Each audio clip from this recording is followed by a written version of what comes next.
A New York City police officer killed while sitting in a patrol car early morning, and they're calling it an execution, an assassination, essentially.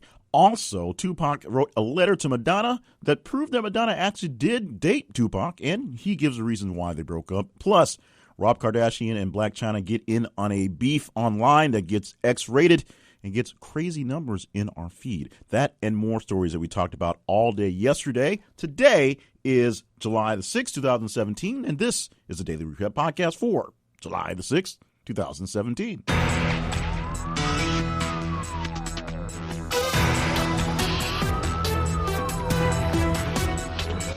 And welcome to the podcast. My name is Jay Cleveland Payne. I'm your host for this podcast and all things moderated through thisistheconversation.com. Now, this is a website. This is a conversation, it is. It's a website where we like to think we're having the best conversations with the best people to have conversations with, which is you folks out there. And the podcast is one combination of all the work we do all day long, 7 days a week, actually. How it all works is very simple. We post links to stories that are trending or sometimes stories that are just kind of out there that we pluck out of obscurity sometimes. And we put the links on social media and our website for you to react to. And the stories that you react the most to are the ones we talk about on the next day. And on Saturday, we go through a top 10 list of the biggest stories of the week. So usually the stories with the most amount of time to sort of a marinade, if you will, get a lot of love. But today we have a story that came from yesterday, of course, and it blew up all over the internets and the Twitter. And I'm glad I got it in here, although, to be honest, it's one of those stories that, well, we'll get to in a minute, but it's one of those stories that are kind of a why do I care? And it's because apparently you folks care out there.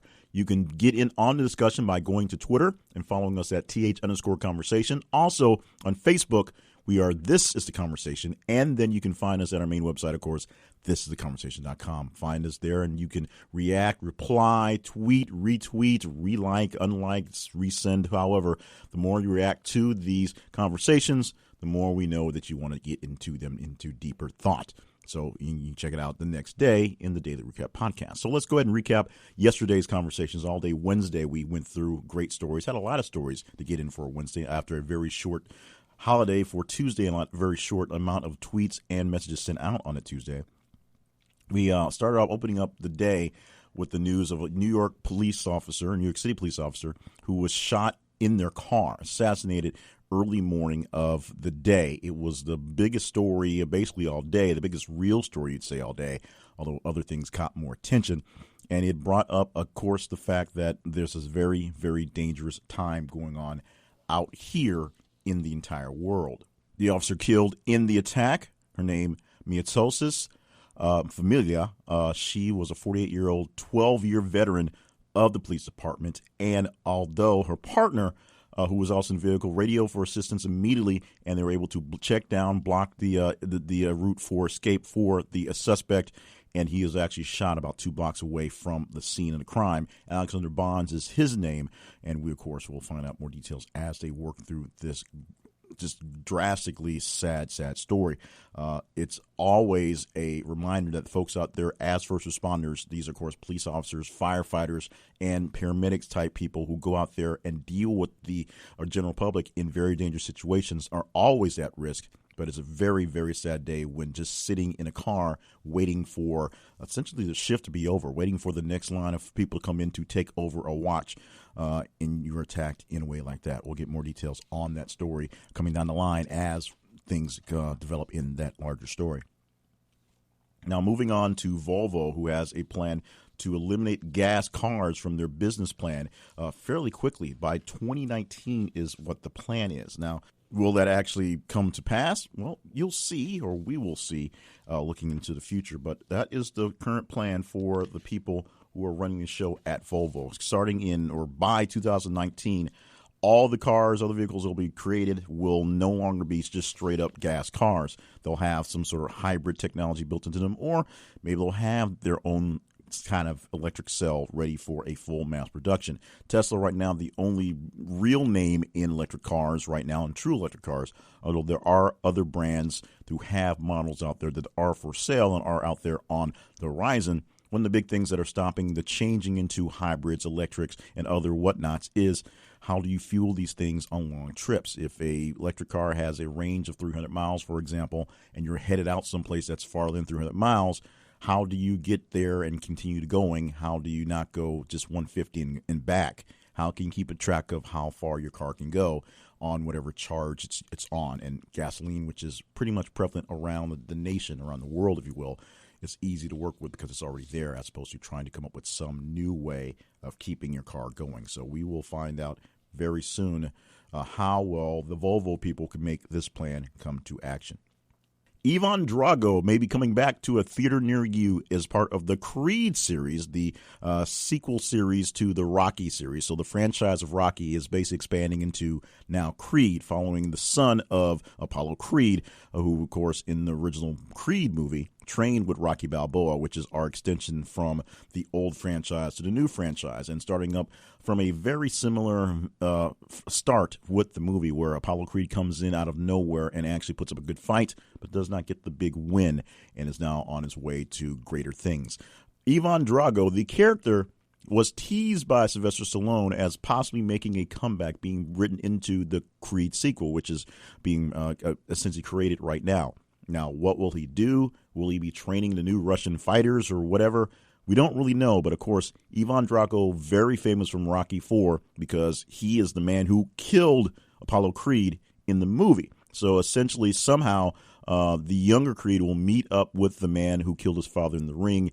Will there be a sense of remorsefulness? Will there be some kind of weirdness there? Will he want to crush the son as well, as he did wanting to crush the American fighter who represented all things red, white, and blue, and, of course, backed up by James Brown with Living in America? We'll see exactly how it goes, but I think this is a great idea for the Rocky franchise to throw in some more background to the old franchise and bring in more people to the new movies by digging up a bit of nostalgia. And, of course, Dolph Lundgren not looking so bad these days, actually looking pretty fit and fiddle.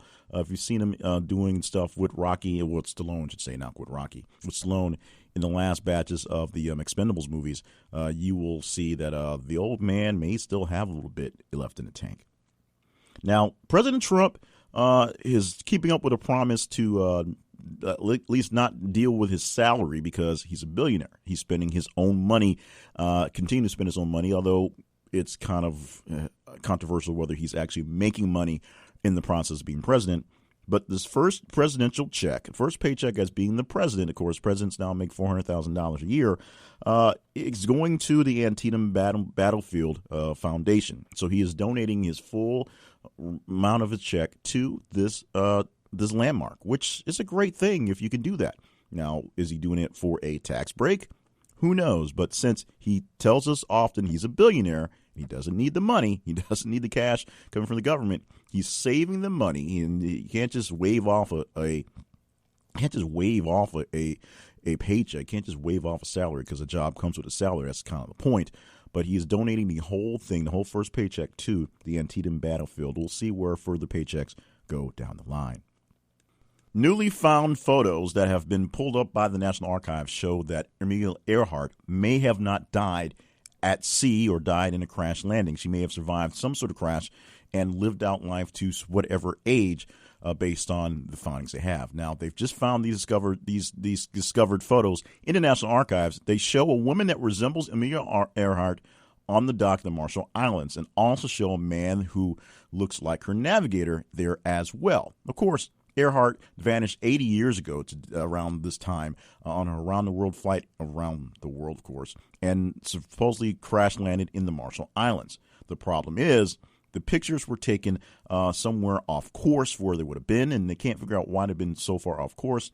And the pictures may have some sort of just connection to World War II, and suggest that she was actually captured by the Japanese and lived out her days somewhere in captivity on the edge of that. We will find out exactly how this thing runs out. She last was heard of a few days ago, about 80 years ago, July 2nd, 1937, the last time she made radio contact before this appeared. Of course, she was declared dead 2 years later. They concluded she crashed somewhere in the Pacific Ocean because her remains and her plane never found. Now they're finding pictures in the archives that show a picture that looks a lot like her and her navigator, who were just living out times in the area, surviving the crash, and probably under some sort of dictatorship, Japanese rule at the time. If you are an internet citizen, there's a big chance you've heard of Rob Kardashian as one of the members of the Kardashian clan, which is technically the Jenner clan, sort of.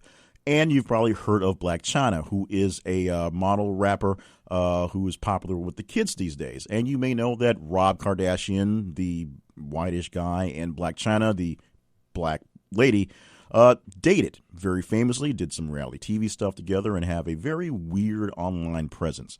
Well, part of that online presence got pulled from the internet yesterday as Rob Kardashian and Blac Chyna had a bit of a back and forth on the social media yesterday. Essentially, Rob Kardashian, at the end, or actually more or less in the middle of the day, posted some pictures of the young lady that suggested that she did X-rated things and did drugs. Part of this is because that he felt he was being used financially for his money, essentially going back and forth with the fact that he paid for some sort of weight loss surgery, and she returned the favor by showing a picture of her in their bed with some other dude, and it just kind of went blew crazy from there. Now, of course, he posted most of these things on Instagram. Instagram, after seeing some of the things being not so safe for work or children, pulled his account. And then he started posting some things to Twitter to kind of make things go back and forth, and there's plenty of back and forth. The weirdest thing about the whole thing is responses from many celebrities and people who know the two or have connections to the two, and the big one was a quote I pulled from Snoop Dogg, which I put on my personal Twitter account, J. Cleveland Payne, at J. Cleveland Payne, of course, where he basically says, this is a lesson for all you suckers out there. Don't get licked. He basically said he knew what he was getting into when he hooked up with Blac Chyna, and she did what she did. She took advantage of the situation, and he got taken. So he threw that out there. So a lot of people jumping in that. This was exactly literally the most responded to tweet specifically, but the most responded to story we've had in the couple month history that we've had in this thing. And it was kind of an offshoot where I kind of thought, almost had second thoughts about putting it in the conversation, but obviously people cared about it, and you guys apparently cared about it because you guys responded to it by leaps and bounds, by about 6,000% over everything else. Yes, that many times. Now we go to Hobby Lobby, who had some issues with the Department of Justice. They are suing the company, known for upstanding Christian values, but not so much skirting rules, you would say, because the complaint that was filed, a civil complaint, if you will, Hobby Lobby has to forfeit thousands of ancient Iraqi artifacts that were smuggled into the country illegally, obviously, and worked out through dealers in Israel and the United Arab Emirates. Shipped to the U.S. to the stores starting around 2009 and labeled as ceramics and samples and not illegal ancient Iraqi artifacts stolen and smuggled from Israel and United Arab Emirates. That might be a mouthful and a lot to put on a label, but it was the truth. So the Arts and Crafts Supply Company are going to return the artifacts, about 5,500 artifacts. They're going to pay about $3 million to resolve the civil action in this. And the biggest problem is Hobby Lobby did not attempt to verify the legal custodian or origin of the artifacts at the point in time in the suit. So the family that owns Hobby Lobby had been under federal investigation for possible illicit importation since 2011, and this, of course, happened starting back in 2009. So they've been doing this in plain sight for quite some time. We will see how things work out in this case, but it's obviously going to cost the company a lot of money. And a lot of the artifacts that, as far as I know, they were selling them in stores as ceramics or samples for whatever reason. So we'll see how that works out for them. We also know that Chelsea Handler and Tomi Lahren will face off one-on-one, not quite in a death match, not a bikini wrestling match, but in a actual live debate on politics or something like that.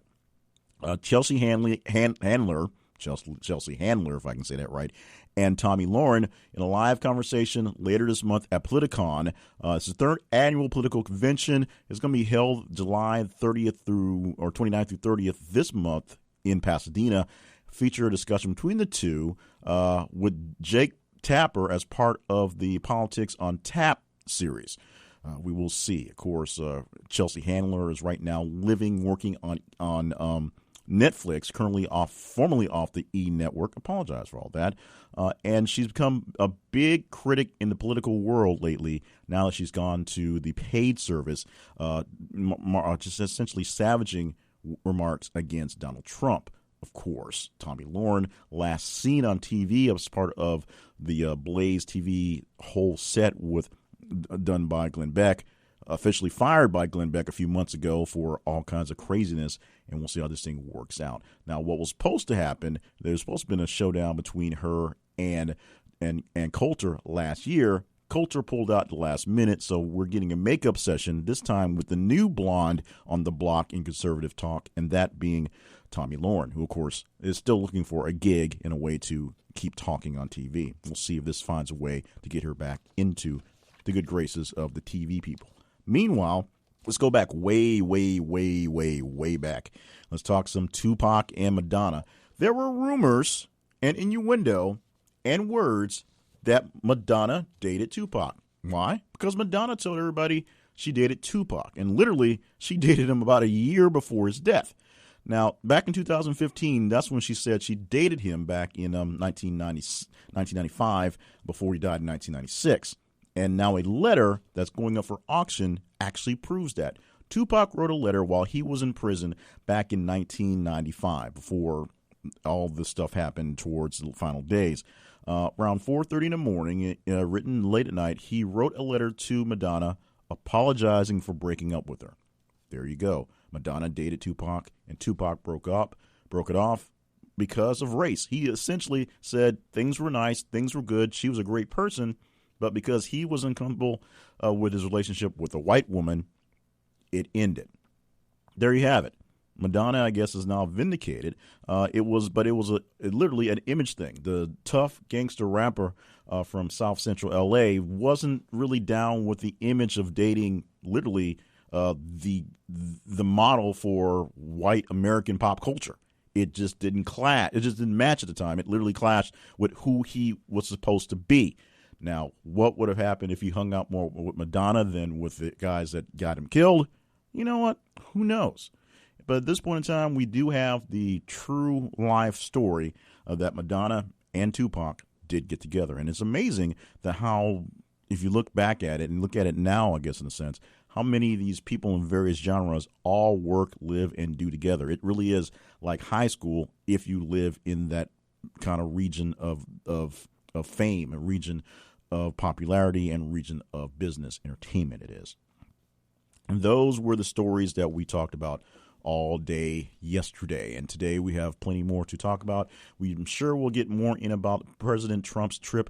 Right now he's in Poland, and then tomorrow he will go to Germany to head for the G20 summit. A lot of talk already in Poland about the things he's saying. He's stomping down and tamping down on Russia with some tough talk on Russia, but he also has some tough talk on the media here in America as well. Plenty of other things we're expecting to talk about, including something that happened early this morning, late last night, an earthquake in Montana, and whatever happens throughout the day, we'll add that to the conversation. And you can be a part of what's going on, whatever we're tweeting, whatever we're sending, whatever we're Facebooking, whatever we're posting on the website. You just react to it, and we will count them up and see which ones are the biggest stories of the day. You can follow us on Twitter at @th_conversation. You can follow us on Facebook at This Is a Conversation, and you can follow us online, just general, at thisisaconversation.com. While you're at the website, stop by the link for our conversation survey panel. What is that? We have a connection with various companies where we have a survey service, and we ask you questions that they need answered. And what we do with those questions is we set it up so you can get paid for the survey time. There's no qualifications other than getting in the survey. Once we send you a survey, you fill it out, we'll pay you directly via PayPal, just like that. For more information on how the whole thing works, check out the website, thisisaconversation.com/survey panel, and apply today. Also, check out some of our great sponsors who do their best to help make sure you have a great day and help us by helping us fund our stuff to have a better day working here. And, of course, you check them out, and they may help you have a greater day. In the meantime, you can always follow us, like we said, on Twitter and Facebook and the website. You can subscribe to the podcast. You can send us ratings and reviews and wherever you get your podcast from. We'd enjoy it wherever you get it from. This is essentially, Apple is essentially still the big dog in podcasting. But believe it or not, we're getting a lot of love off of iHeartRadio. So if that's where you love your podcast from, leave a message, leave a review there, and folks at iHeartRadio, or maybe at Stitcher, or maybe at Spreaker, or maybe at Google Play can see how well we're doing, and maybe they'll join in on the conversations as well. Thank you for being in the conversations. Make sure you're back tomorrow for more conversations. One, in the Daily Recap podcast, which will come with the recaps of things talked on Thursday. Of course, on Fridays, we record our weekend wrap-up, where we'll talk about the top 10 stories for the past 7 days, going past since past Friday. And I'm pretty sure that Rob Kardashian and Blac Chyna will take the #1 spot. It's going to be very amazing to see something outdo this one. But we'll see. There's still a whole day worth of time to get it in there. And then, of course, coming up in the next few weeks, we will have our Sunday commentary from This Is the Conversation that we'll add into the podcast. So thank you so much for being in on what I got going on here. Want to see what I got going on in other places? Check out jclevelandpayne.net. Love you all. Mean it. And we'll talk again tomorrow with more recaps of news stories from thisisconversation.com.